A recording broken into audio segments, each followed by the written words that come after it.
Welcome. I hope you are doing great. As a part of this video, we will go through what are the steps for installation and configuration of SQL Server. Let's get started with the installation.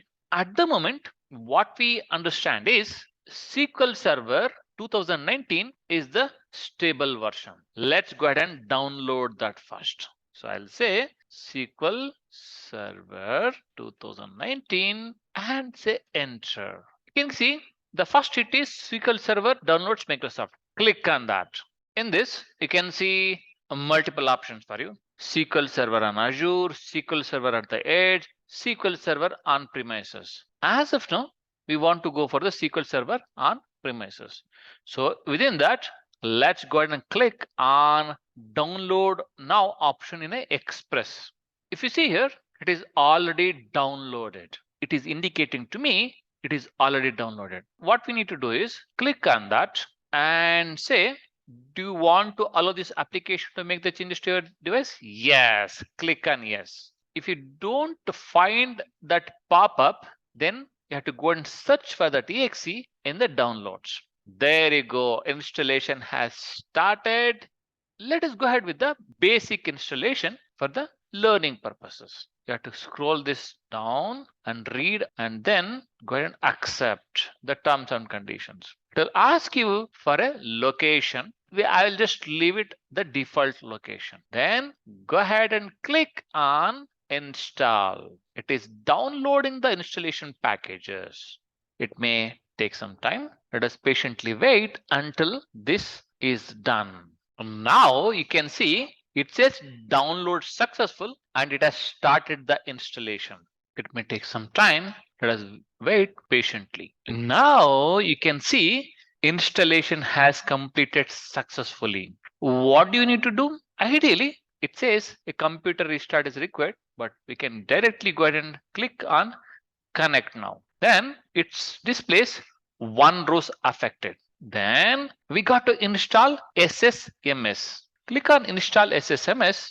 It will take us to the Microsoft site where we got to download the SSMS.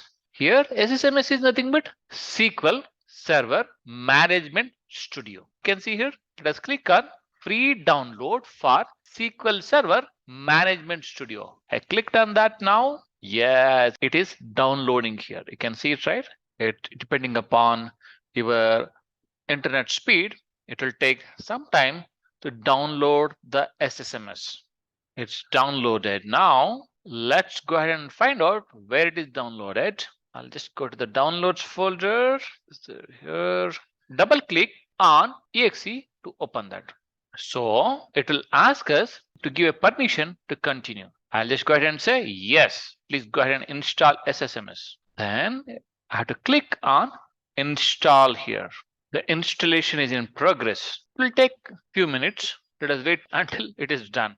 There you go. Installation of SSMS is completed. Now close this guy and close this guy. Let's go and see whether SQL Server has been installed or not. I will go to the start menu. Okay, then I will type SQL Server Management Studio. It is already there. I'll click on this. You can see SQL Server Management Studio is opening for you.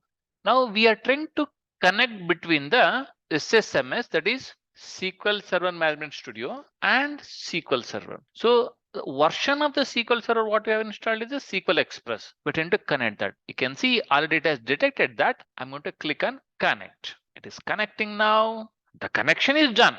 Now to check whether it is working properly or not, let us double click on these databases. Can see some databases here. I want to create a new database.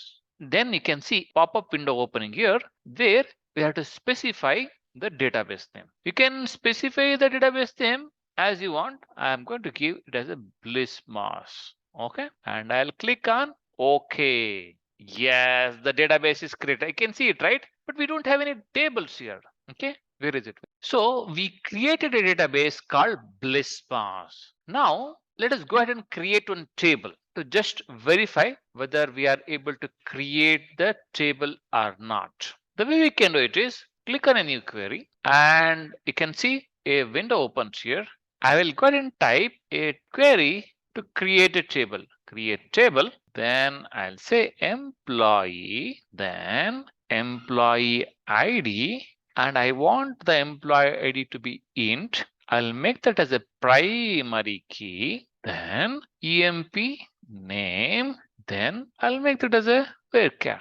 Okay, 20, and that should be enough. And let me go ahead and execute this. You can see this executed successfully. If you go and click on this and refresh it, you can see there is a employee table created here. So if you want to check what is there, you can say select top 100 rows. As of now, nothing is there. So it has an option to create the query for you. We completed the installation of SQL Server. Thank you.